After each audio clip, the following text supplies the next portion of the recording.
Brésil et donc je ne suis pas toute seule, il y a mon collègue Sergio qui est à Terranosa et cette agence se situe. Donc Terranosa se situe à Fortaleza dans le nord-est du pays et Terra Brasil se situe à Rio, donc plus dans le sud-est. C'est vrai qu'on a deux agences, ça a été très important pour nous d'ouvrir cette seconde agence de Terranosa pour justement couvrir un maximum le pays parce qu'on sait que le Brésil est un pays quand même très très vaste. Donc Terra Brasil existe à peu près depuis plus de 10 ans et Terra Nossa, ça fait à peu près 2 ans, un peu plus de 2 ans que ça existe. Donc on va être avec vous pendant à peu près 40 minutes pour vous présenter le Brésil. Donc voilà, de façon assez, on va vraiment essayer de vous donner le plus d'informations possible. Si vous avez des questions, vous avez le chat en bas à gauche. Voilà, vous pouvez poser toutes les questions. Il y a quelqu'un qui notera vos questions et à la fin, on répondra à certaines questions. Et si par la suite, vous voulez approfondir d'autres choses sur certaines destinations, ben, on sera disponible par email et par Skype aussi pour répondre à vos questions. Alors, je vais vous donner quelques informations, quelques données sur le Brésil. Donc, c'est vrai que le Brésil, c'est un pays vraiment très, très vaste, comme je vous l'ai dit. Donc, le moyen de transport le plus utilisé est l'avion. Que ce soit en interne, donc les vols domestiques, donc c'est très, très bien desservi, et aussi à l'international. À l'international, vous avez pas mal de vols directs, notamment via Air France, qui partent de Paris, qui arrivent à Rio, São Paulo et depuis peu Fortaleza aussi. Au niveau de la saisonnalité des voyages au Brésil, c'est vrai que le Brésil peut être visité toute l'année. Après, c'est vrai qu'il y a certaines régions où on préconise certaines saisons à cause des pluies. Donc ça, on y reviendra un peu plus pendant la présentation. On va détailler un petit peu ça.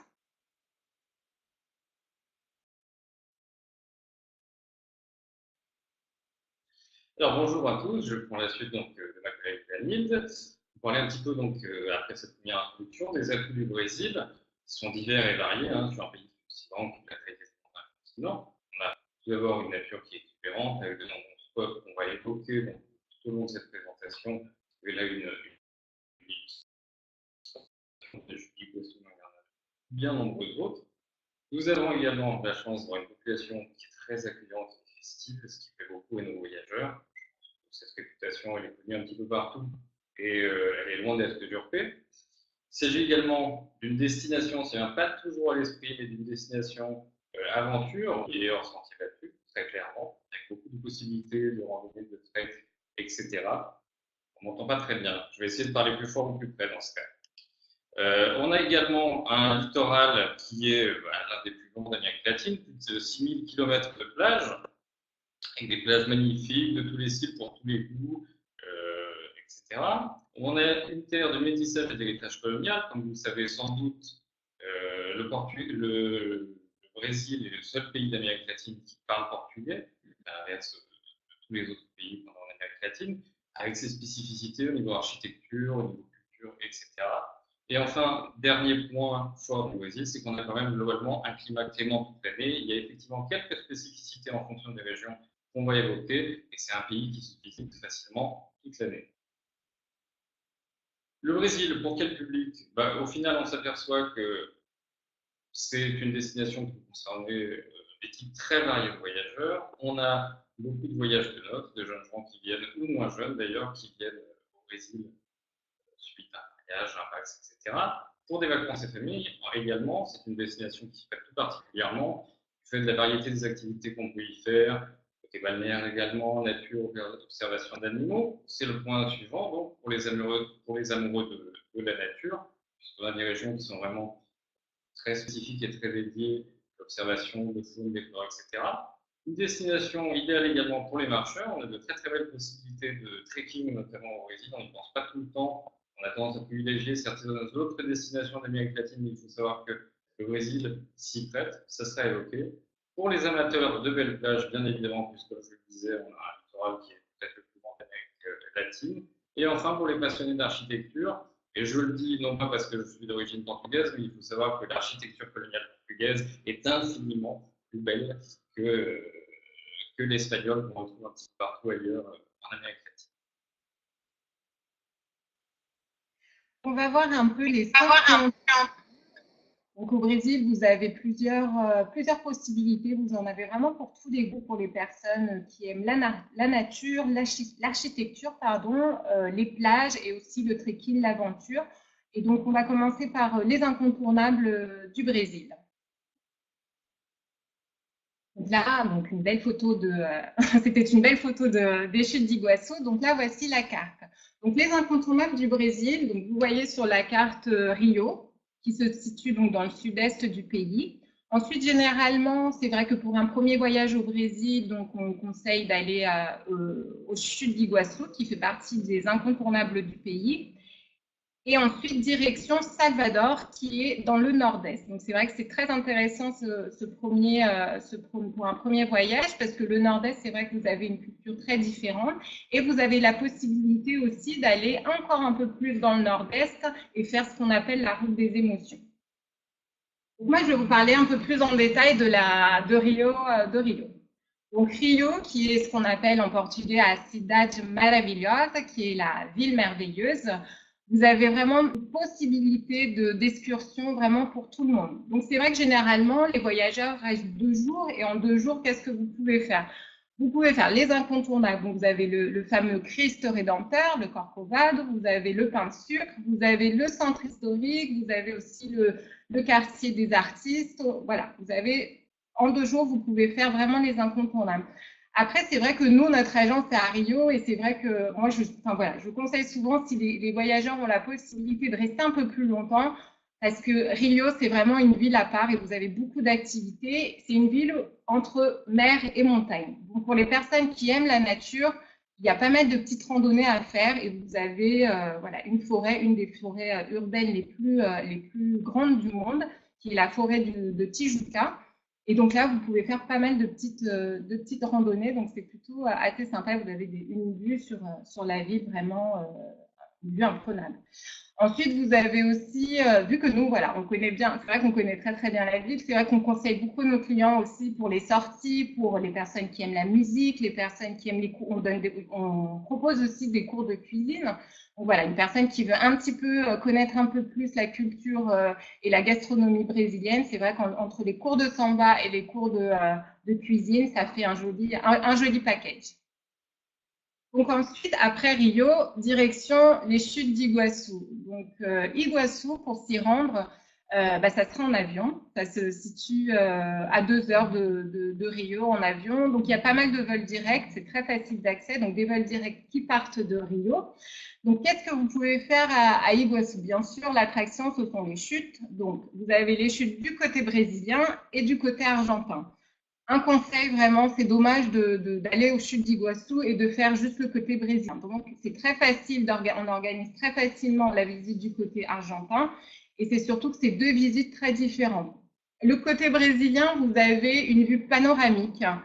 Donc ça, c'est faisable en une demi-journée, ça suffit. Et le côté argentin, c'est vrai qu'il faut vraiment prendre la journée. Et là, vous approchez vraiment des chutes et vous êtes au plus près, vraiment au plus près. Et après, à côté, vous avez d'autres petites activités qu'on peut proposer. Vous avez le parc des oiseaux, donc ça, c'est plutôt sympa pour les enfants. Et puis, une activité que moi, je trouve plutôt sympa, que j'ai beaucoup aimé, c'était le bateau. Donc, le bateau, vous allez en dessous des chutes. Et donc là, voilà, c'est une expérience assez extraordinaire. Et pour les qui veulent avoir une vision un peu différente des chutes, vous avez un tour en hélicoptère aussi qui est possible de faire. Donc, vous avez une vue vraiment imprenable sur le côté brésilien et le côté argentin.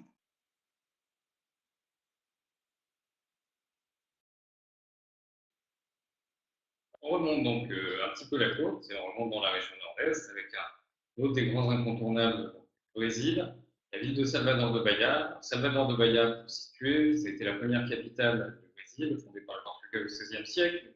C'est encore à l'heure actuelle sans doute la ville la plus intense culturellement parlant. Il y a eu un fort métissage entre les influences portugaises, influences africaines également, puisque Salvador de Bahia était le premier port d'entrée des esclaves dans la nouvelle colonie brésilienne. Et tout ça a créé un terreau favorable à un développement culturel extrêmement intense. Salvador de Bahia est le berceau notamment, et c'est là qu'est encore le plus présent à l'heure actuelle, la religion entre guillemets du candomblé, donc qui a mêlé les influences chrétiennes des Portugais et les croyances des esclaves venus d'Afrique.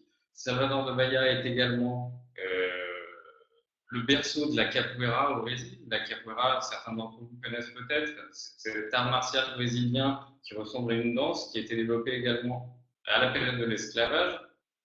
Voilà. Et on a également à Salvador de Bahia un centre historique colonial, encore une fois, architecture coloniale portugaise, qui a été très très bien restauré, qui est extrêmement bien conservé, qui est magnifique, qui s'appelle le Pelourinho, qui se visite à la demi-journée, à la journée, voire plus. Idéalement, en général, un séjour sur Salvador de Bahia prend facilement, il faut considérer 3 nuits, c'est une bonne durée pour rester sur place. On peut rester un petit peu plus, mais disons que le temps de découvrir la ville, aussi bien la partie historique que la partie un petit peu plus contemporaine, la région de la baie de Tous les Saints, donc qui est cette grande baie devant Salvador que vous avez illustré en photo, il faut compter bien 3 nuits sur place, effectivement, et avec, comme je vous le disais, tout cet aspect culturel, capoeira, candomblé, etc., qu'on retrouve sur Salvador de Bahia.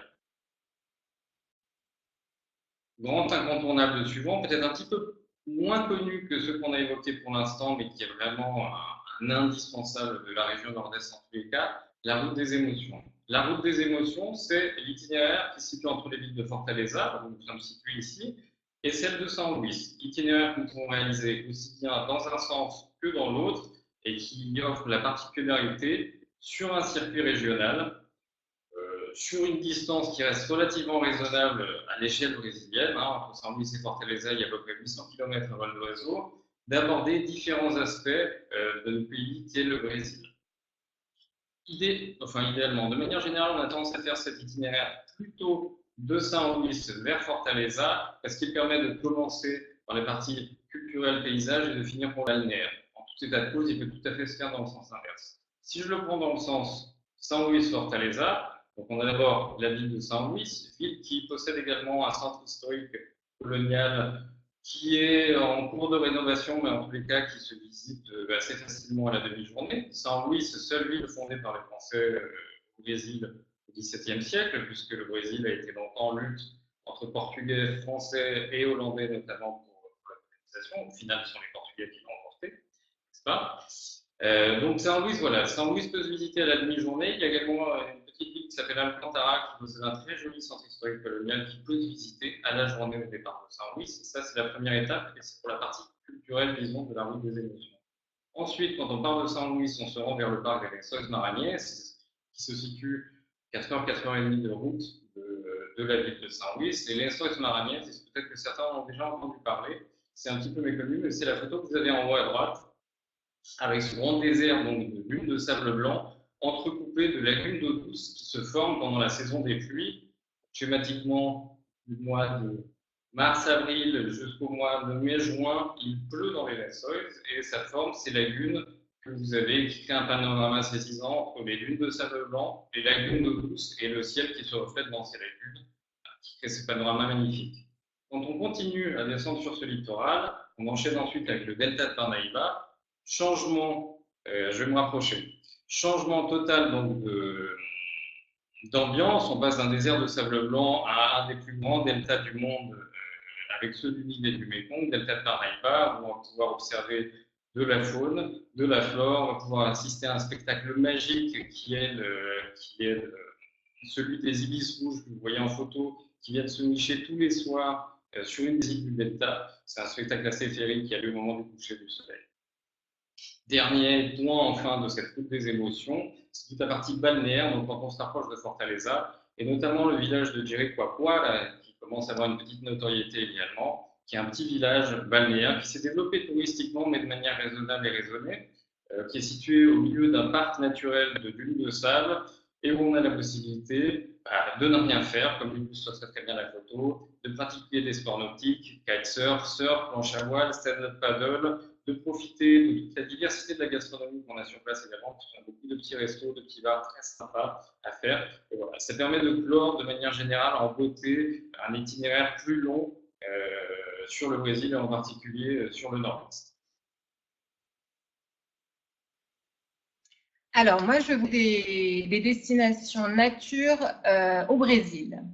Donc, il y a, alors, vous voyez sur la carte, vous avez le Pantanal et l'Amazonie. Donc, moi, je vais vous détailler, Sergio va vous parler de l'Amazonie, moi, je vais vous détailler un petit peu le Pantanal.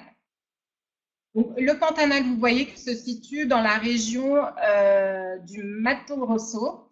Et donc, quel est l'intérêt de cette région? Qu'est-ce que c'est que le Pantanal? Le Pantanal, c'est une énorme plaine inondée quasiment la moitié de l'année. Donc, c'est vrai que, comme je vous disais au début, il y a certaines régions, il faut faire attention au mois. Donc, c'est vrai que le Pantanal, on conseille de le visiter pardon, durant la période sèche. Donc, c'est entre mai et novembre. Quel est l'intérêt du Pantanal? Il faut bien l'expliquer aux voyageurs. Le Pantanal, c'est pour les personnes qui aiment, c'est pour l'observation animalière, c'est pour les personnes qui aiment la faune.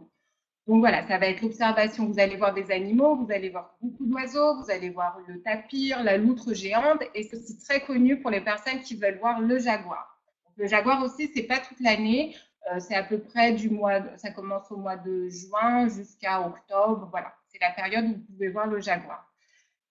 Donc, vous avez deux possibilités, deux façons de visiter le Pantanal. Soit en privatif avec votre guide chauffeur. Donc, c'est un guide spécialisé qui est vraiment, voilà, qui a une expertise vraiment très très forte, notamment en ornithologie et sur la faune de la région. Et donc, vous allez passer 1 à 2 nuits. Vous allez changer d'hébergement à peu près quasiment toutes les nuits ou rester au maximum 2 nuits dans un même logement. Et donc voilà, vous partez un petit peu à l'aventure, à votre rythme pour découvrir la région. Ou sinon, vous avez la possibilité de rester dans un lodge. Et dans ce lodge, vous restez dans le lodge pendant toutes les nuits de votre séjour et vous partez en excursion tous les jours et vous revenez le soir dans votre lodge. Donc, vous avez plusieurs types d'excursions. Vous avez des balades à cheval, vous avez de l'observation nocturne, vous avez des balades en barque. Voilà, il y a pas mal de possibilités. Et il faut compter au minimum quand même 4 jours parce qu'il faut vraiment en profiter. Et c'est important voilà, de prendre son temps. Donc voilà pour le Pantanal. Je laisse Sergio parler de l'Amazonie.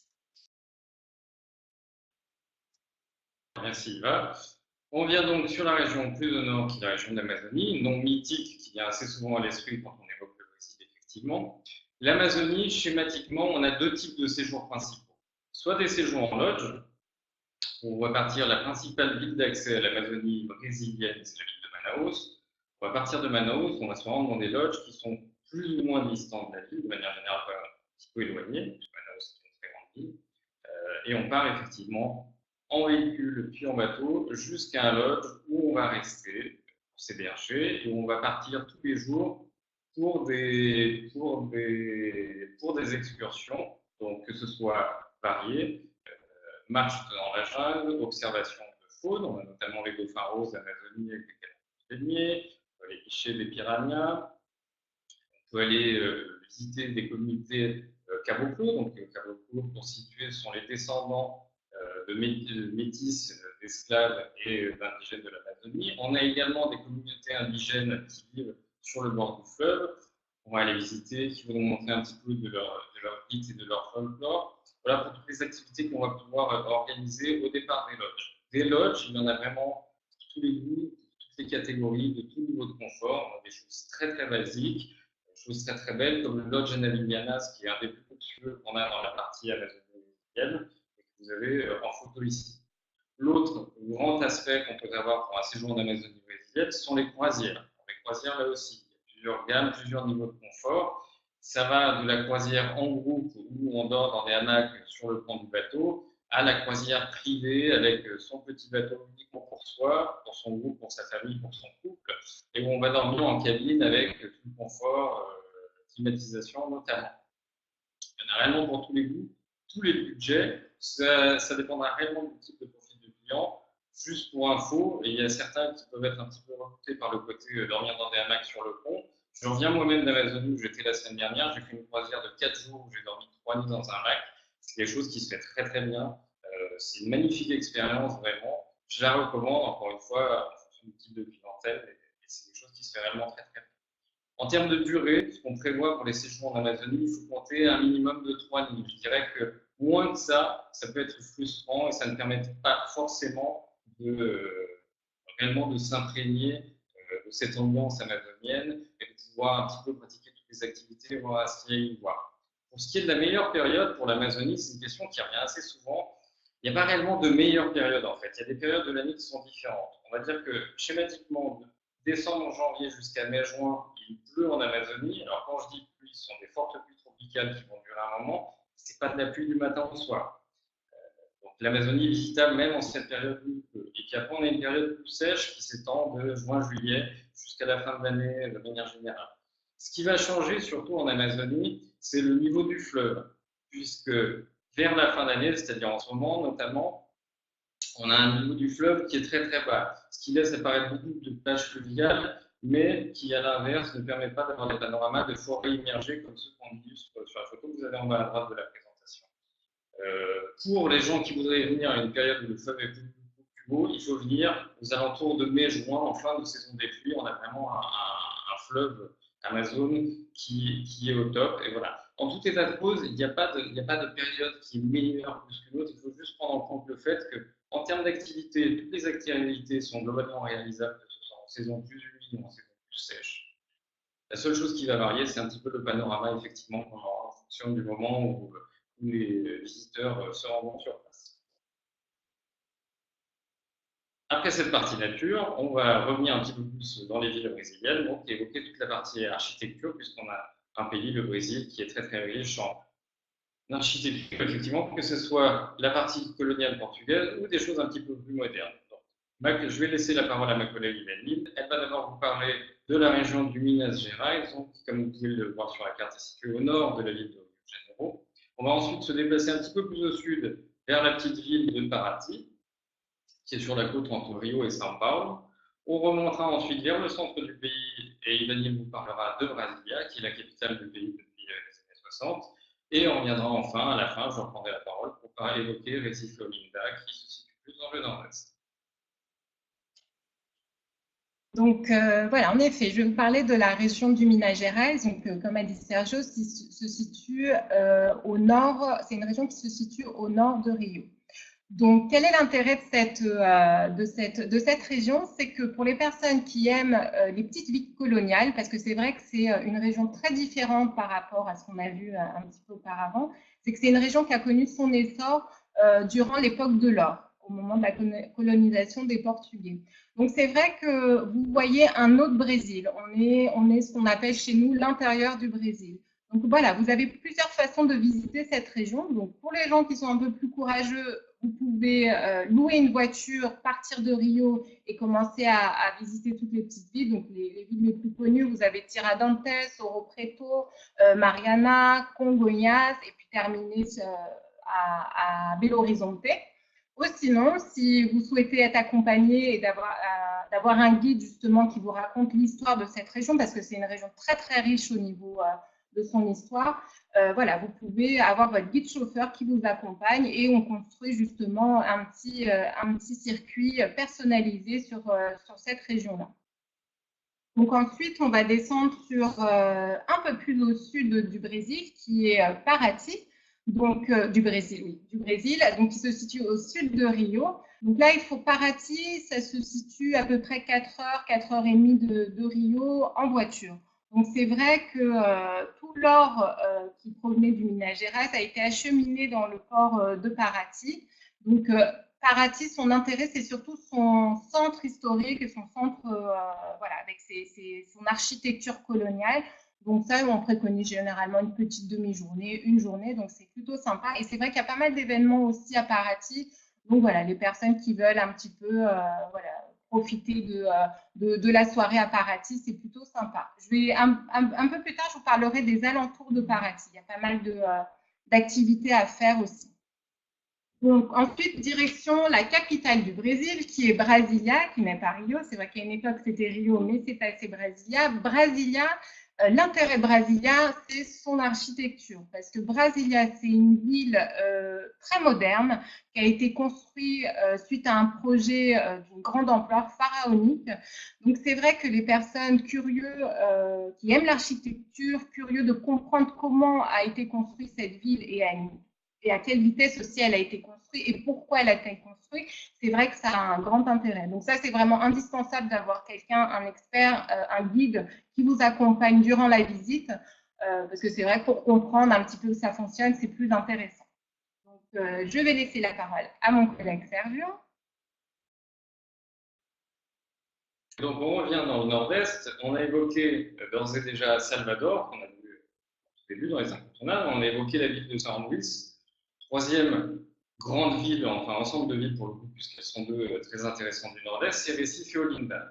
Donc, Recife, capitale actuelle de l'État du Pernambouc, et Olinda, qui est sa voisine, qui historiquement a été la toute première capitale de Pernambouc, donc avant que les Hollandais au XVIe siècle occupent cette région-là du Pernambouc. J'évoquais les luttes entre Français, Hollandais et Portugais pour la conquête du Brésil, et établissent une nouvelle capitale donc, qui a été Recife. Schématiquement, à Olinda, on va retrouver un centre historique colonial, architecture coloniale portugaise, là aussi très bien restauré, magnifiquement préservé, qui se visite de manière générale sur la demi-journée ou la journée. Et on a ensuite la ville voisine donc, de Recife, plus contemporaine, comme je l'expliquais, car fondée un petit peu plus tard, mais où on a également une architecture très intéressante, un peu style art nouveau, comme vous pouvez le visualiser sur la carte. Ces deux villes, de manière générale, nos voyageurs aiment beaucoup y passer 2 voire 3 nuits. Ça permet effectivement de s'imprégner de ces deux aspects, le côté plus historique, plus colonial de la ville d'Olinda et puis le côté un petit peu plus contemporain donc de sa grande voisine Recife. De manière générale également, en termes d'hébergement, ce qu'on recommande nous à nos voyageurs, c'est de s'héberger à Olinda, dans le centre historique. On a tout un tas de petites posadas, de charmes, beaucoup de cachets, et de partir faire les visites, que ce soit d'Olinda ou de Recife, à partir d'Olinda. Du côté de Recife, qui est une ville plus moderne, en termes d'hôtellerie, ce sont plutôt des hôtels de grande chaîne, sans beaucoup de personnalité. C'est pour ça qu'on recommande assez systématiquement plutôt de venir du côté Olinda pour l'hébergement.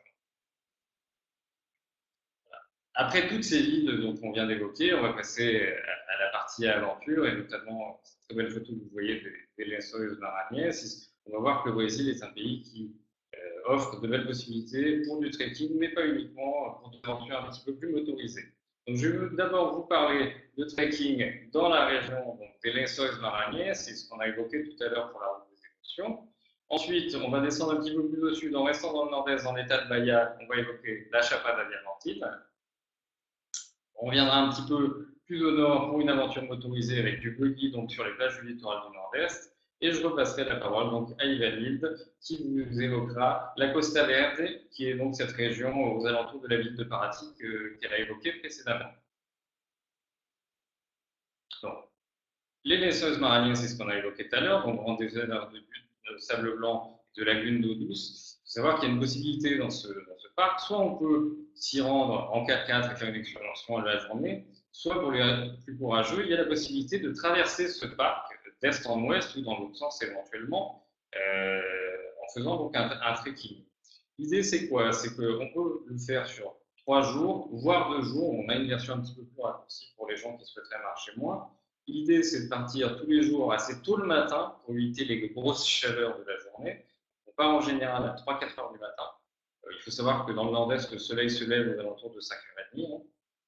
Donc 3-4 heures du matin, départ, et on va partir pour 5-6 heures de marche, un petit peu plus, un petit peu moins en fonction de la condition physique des clients et de leur rythme. Il faut savoir que c'est un trek qui n'est pas difficile physiquement. Je l'ai fait moi-même, je l'ai fait très tranquillement. On y marche facilement dans les Lençóis. Ce n'est pas du sable de plage dans lequel on s'enfonce à chaque pas. C'est un sable qui est plutôt compact, qui n'est pas brûlant. Pour la petite histoire, moi, quand je l'ai fait pieds nus. Il y a des gens qui le font en chaussettes, il y a des gens qui le font en sandales. En tous les cas, on ne recommande pas les chaussures de marche pour faire ce trekking, très concrètement.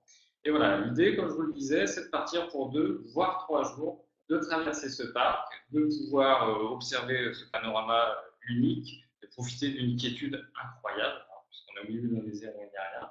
Et on va passer les nuits à chaque fois dans le type d'hébergement que vous voyez en bas à droite, c'est-à-dire chez l'habitant, ce sont des structures sous lesquelles sont montés des hamacs, donc on dort en hamac. Là aussi, il peut y avoir une appréhension de la part de nos voyageurs, est-ce qu'on dort bien en hamac? On dort très très bien en hamac, en particulier quand on vient de marcher 6 heures, on dort extrêmement bien. Niveau gastronomie, on a droit à toute la gastronomie locale des Lençois, c'est-à-dire le fameux triptyque brésilien, haricots, riz, pâtes, de manière générale, accompagné de viande de poulet fraîchement tuée par les locaux qui vont vous accueillir pour passer les nuitées. Voilà pour le trekking des Lençois. On passe ensuite à une autre région très importante pour ce qui est de la partie aventure trek dans le nord-est, la région de la Chapada Diamantina. La Chapada Diamantina, c'est un grand parc naturel qui est situé dans l'état de Bahia, dans la capitale El Salvador, à l'ouest donc de Salvador. On y accède de deux manières.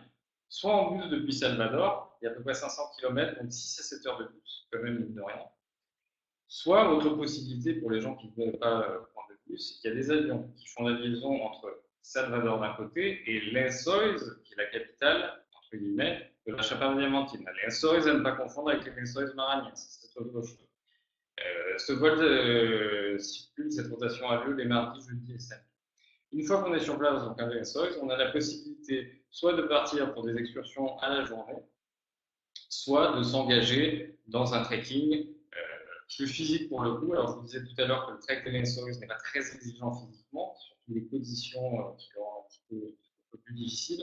La Chapada, il faut être en meilleure forme. Très concrètement, ça demande un petit peu plus. On a du dénivelé, on marche en partie sur des cailloux, il fait chaud, il fait humide. C'est quelque chose qui demande d'être un petit peu plus habitué à la randonnée. Autant le trek des Lençois se fait assez facilement, autant le trek dans la Chapada, ça demande d'être un petit peu plus en forme. En termes de durée, à partir de 3 jours, on peut faire 5 jours, on peut faire 7 jours, on peut faire 10 jours. Là, c'est vraiment en fonction du temps et de l'envie des clients. Et voilà, très très loin l'endroit, avec des panoramas variés, des plateaux, des cascades dans lesquelles on va aller se baigner, etc.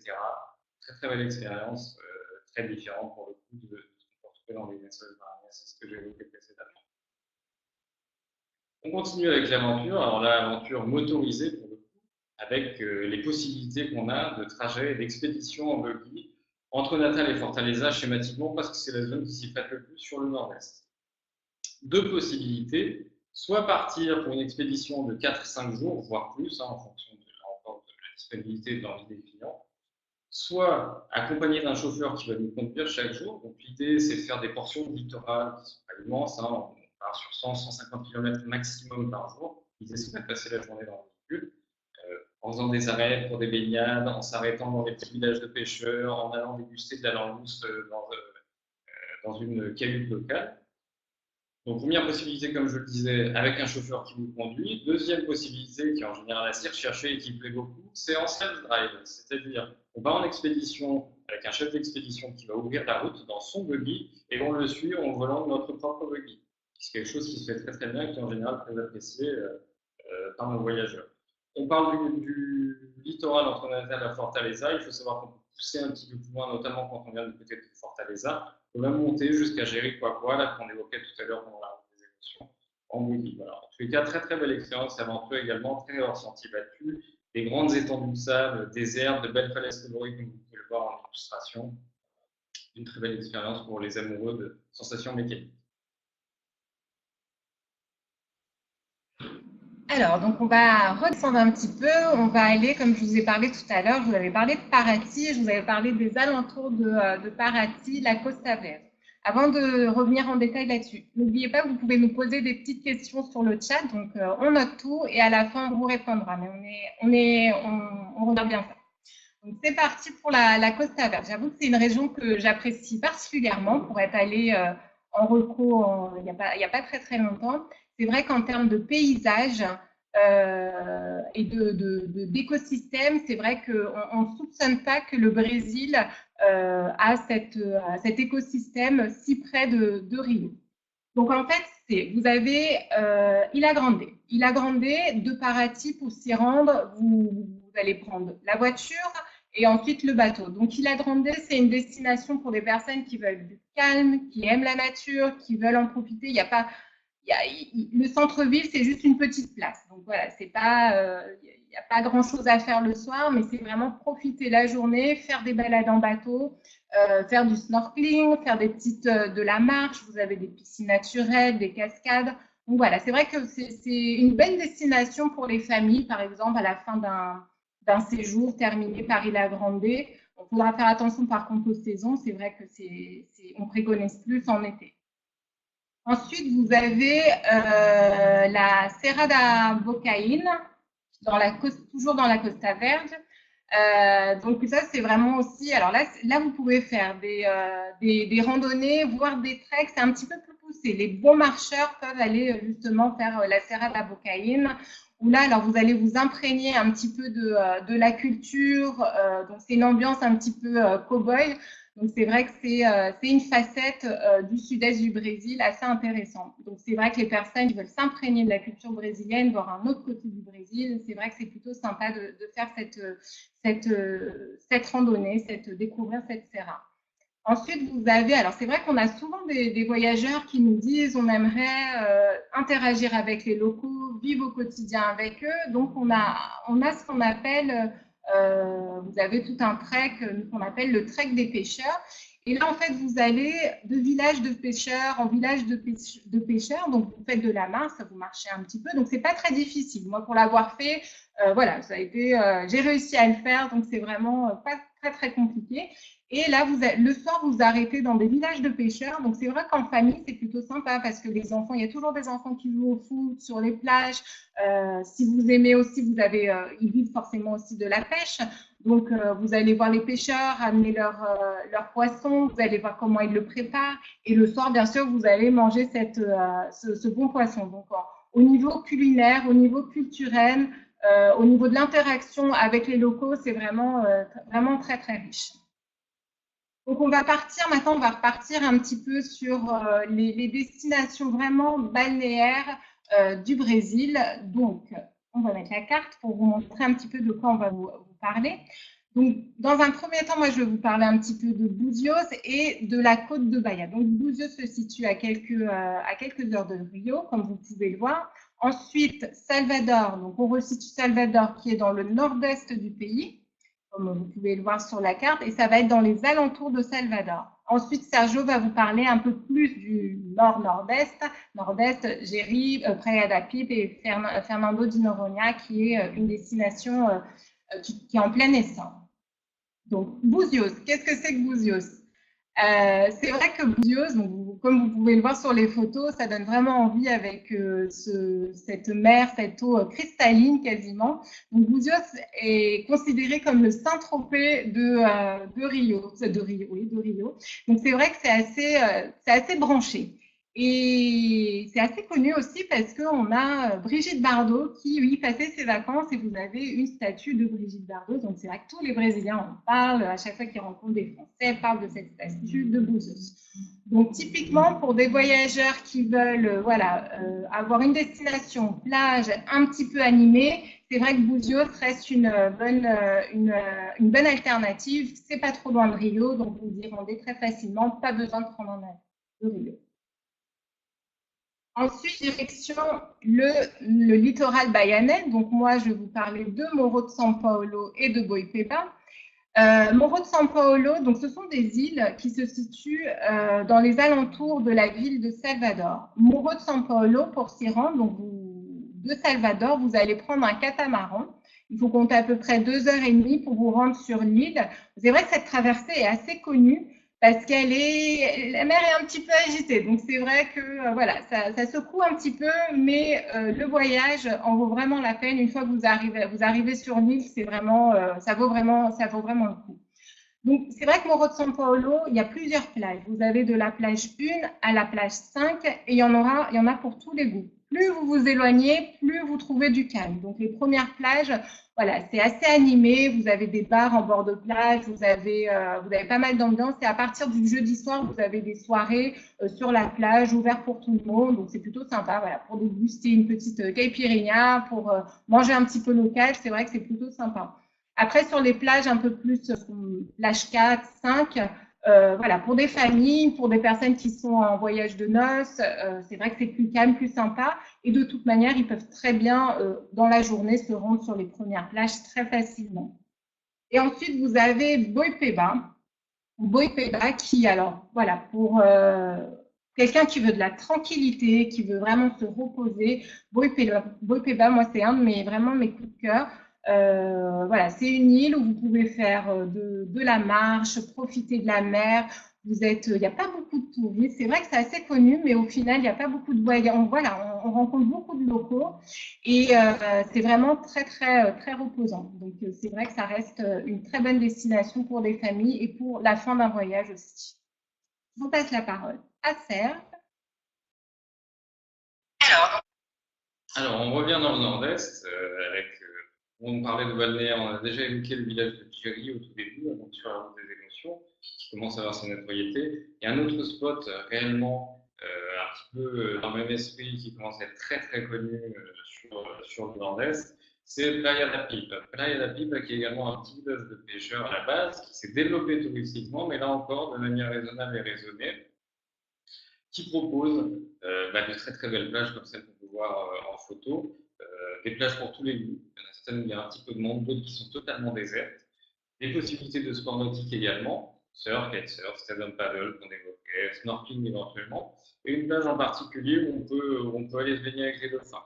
La grosse différence entre Playa da Pipa et Djeri, donc qui sont les deux spots balnéaires vraiment connus du Nord-Est, c'est un petit peu, je dirais que c'est surtout en termes d'ambiance. Djeri, c'est une ambiance un petit peu plus bohème, on marche dans le sable, il n'y a pas de rue à Djeri, il y a peu de véhicules, on marche pieds nus dans le sable. Playa da Pipa est un petit peu plus chic, entre guillemets, ce sont des petites rues de pavés, là on va retrouver là encore, comme à Djeri, beaucoup de petits restos, de petits bars, etc. Voilà. C'est peut-être une ambiance un petit peu plus guindée à Pipa, là on va avoir quelque chose d'un petit peu plus bohème à Djeri, quoi. Playa da Pipa qui, pour le situer, on l'a vu tout à l'heure sur la carte, est à proximité de Natal, donc à l'est de la ville de Fortaleza.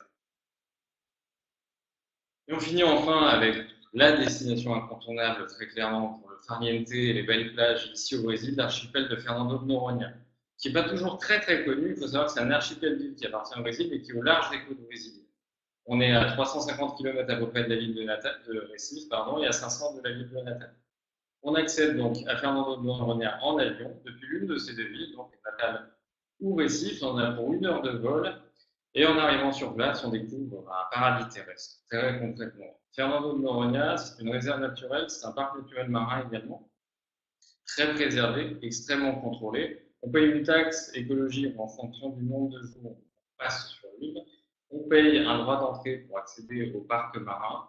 La contrepartie de tout ça, c'est qu'on accède sans doute aux plus belles plages d'Amérique latine, extrêmement préservées, extrêmement sauvages et surtout extrêmement désertes. Il n'est pas rare, quand vous vous rendez sur l'une des 18 plages de l'île principale de Fernando de Noronha, de vous retrouver seul sur la plage, tout simplement, avec les panoramas que vous pouvez voir sur les photos qu'on vous présente. Noronha est également, au-delà du farniente, un paradis pour les plongeurs, avec une visibilité à plus de 50 mètres, quelle que soit la saison, un paradis pour les gens qui veulent observer de la faune, des tortues marines géantes, des dauphins, des requins, qui n'attaquent pas l'homme, évidemment.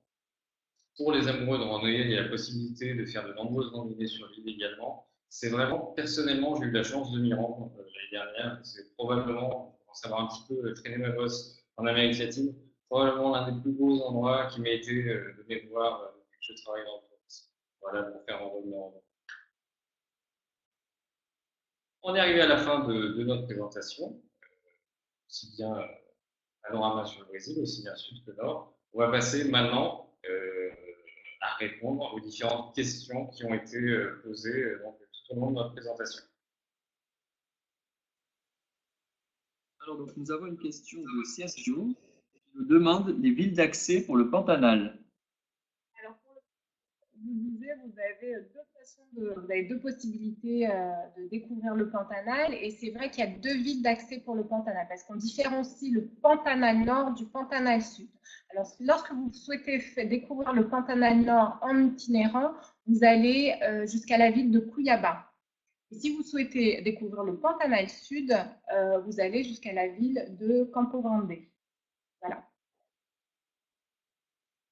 Question sur la route des émotions pour Sergio. Combien de jours pour la route des émotions? Oui, effectivement, c'est un point important que je n'ai pas abordé tout à l'heure. Tellement de choses que j'en oublie le principal. La route des émotions peut se faire, on va dire que minimum, il faut compter 1 semaine. Que ce soit dans un sens ou dans l'autre, 1 semaine. Après, de manière générale, tout va dépendre du temps et de l'envie des clients. Pour les gens qui finiront par le balnéaire notamment, de manière générale, ils aiment bien prendre un petit peu plus le temps pour cette partie plage à la fin. Donc, on va dire que minimum une semaine, 6 nuits, et puis à partir de là, on peut faire plus 10-12 jours. On a des gens qui ont passé 15 jours sur la route des émotions.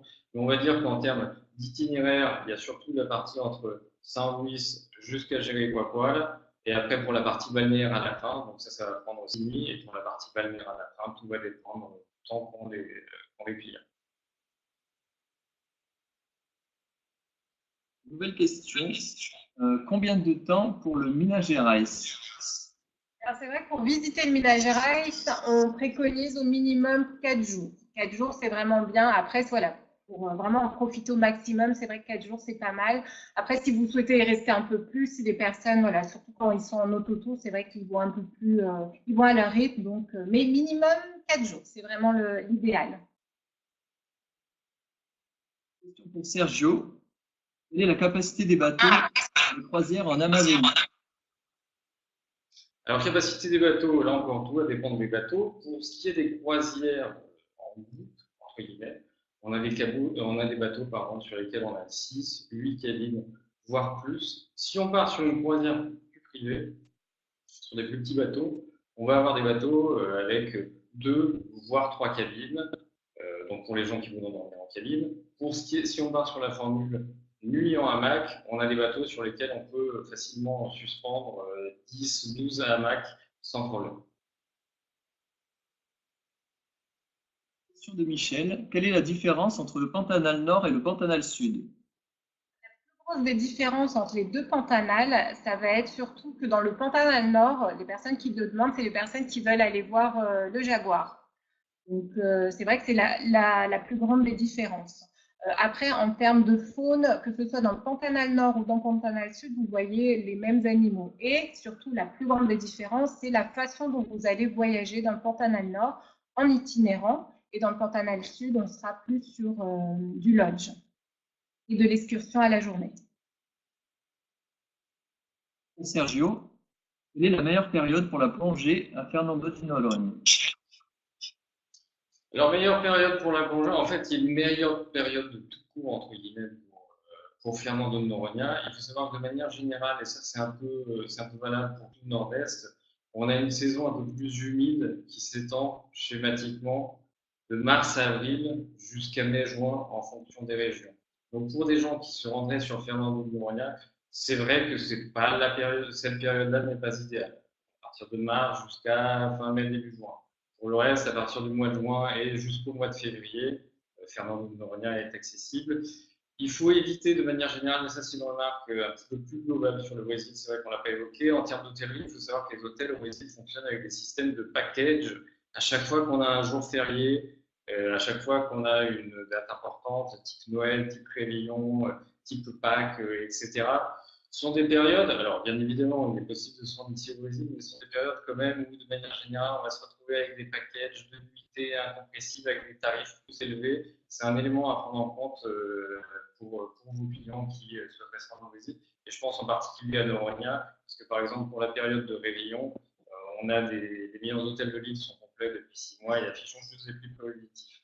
En dehors de ces périodes un petit peu particulières, Noronha, pour retenir schématiquement de juin jusqu'à février, c'est la bonne période pour venir. Après, mars, avril, mai, c'est la période un petit peu plus pluvieuse qu'il vaut peut-être mieux éviter pour une région comme Noronha. Question de Katia. Un budget type pour une première découverte? C'est vrai que c'est difficile de donner des budgets, des tarifs comme ça, parce que comme c'est vraiment du circuit personnalisé, mais sur la plateforme de Together, vous pouvez justement trouver des exemples et avoir une idée du tarif pour certains circuits. Donc, n'hésitez pas d'aller aller regarder. Et après, c'est vrai que c'est adaptable. Rien n'est figé, tout est adaptable en fonction du voyageur et ce qu'il souhaite.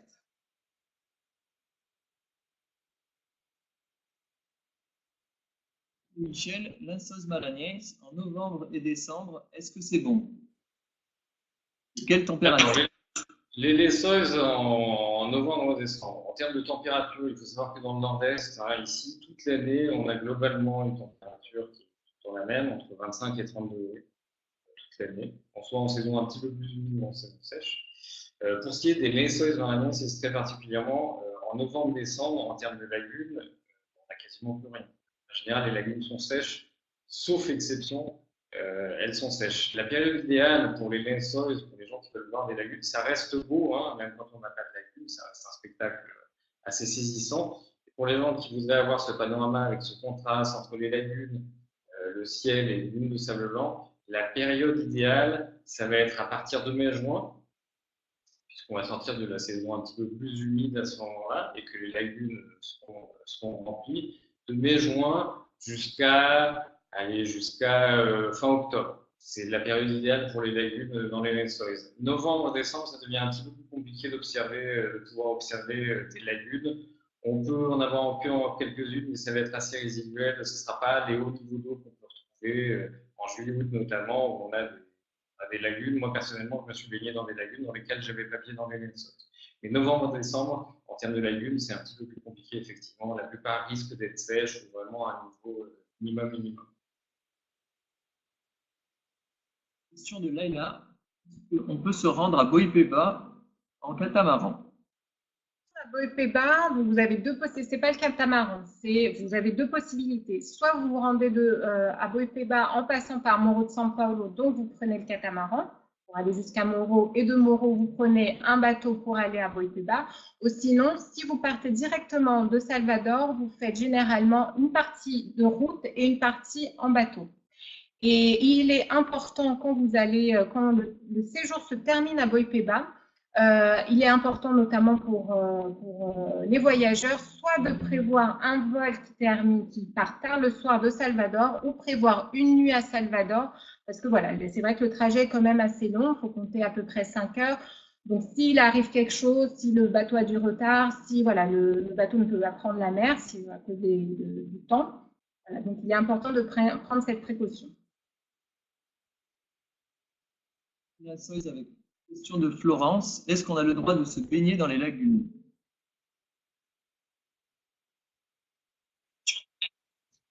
Oui, Florence, oui, on a complètement le droit de se baigner dans les lagunes. C'est plus que fortement recommandé et compte tenu du contexte désertique et de la chaleur dans les lensois, les gens en général ne se font pas prier pour se baigner dans les lensois. En tous les cas, oui, bien sûr, on a le droit de se baigner dans les lensois. C'est de l'eau douce, hein, encore une fois, c'est l'eau de pluie qui forme ces lagunes. C'est vraiment quelque chose de très agréable. Revenons sur une question de Sergio. Combien de jours pour la visite de la Costa Verde au départ de Paraty en véhicule de location? C'est vrai que pour visiter la Costa, après ça dépend ce que le voyageur veut faire. Mais c'est vrai qu'un minimum de toujours 3-4 jours, c'est vraiment l'idéal pour visiter la Costa Verde. Après, si la personne veut vraiment faire toutes les destinations que je vous ai parlé sur la Costa Verde, il faut bien prévoir une semaine tranquille pour être bien tranquille et visiter et profiter un maximum de la région. Michel, les clients potentiels pour le Brésil nous questionnent sur les problèmes de dengue, fièvre jaune, Zika et d'insécurité. Qu'est-ce que, honnêtement, on doit leur répondre? Alors, c'est une question qui revient effectivement de temps en temps. Il y a plusieurs thématiques qui sont évoquées par Michel. Je vais les prendre une par une. La dengue et la fièvre jaune, très sincèrement, sont des problématiques auxquelles, de manière générale, nos voyageurs ne sont pas confrontés, quand bien même ils se rendent en Amazonie. La fièvre jaune, même la dengue, à moins de partir 3 semaines avec sa machette au fin fond de la jungle amazonienne, il n'y a pas de problématique particulière par rapport à ces deux points-là. Zika, c'est quelque chose qui a été très très médiatisé en France en début 2016 notamment, qui nous a causé du tort sur la destination, et il faut le dire très clairement. Zika, il faut savoir qu'il y a eu une épidémie en début de l'année dernière qui, encore une fois, a été très très très médiatisée, sans doute surmédiatisée même. Zika n'est plus un problème au Brésil. Depuis facilement un an et demi, on entend parler de Zika ici au Brésil.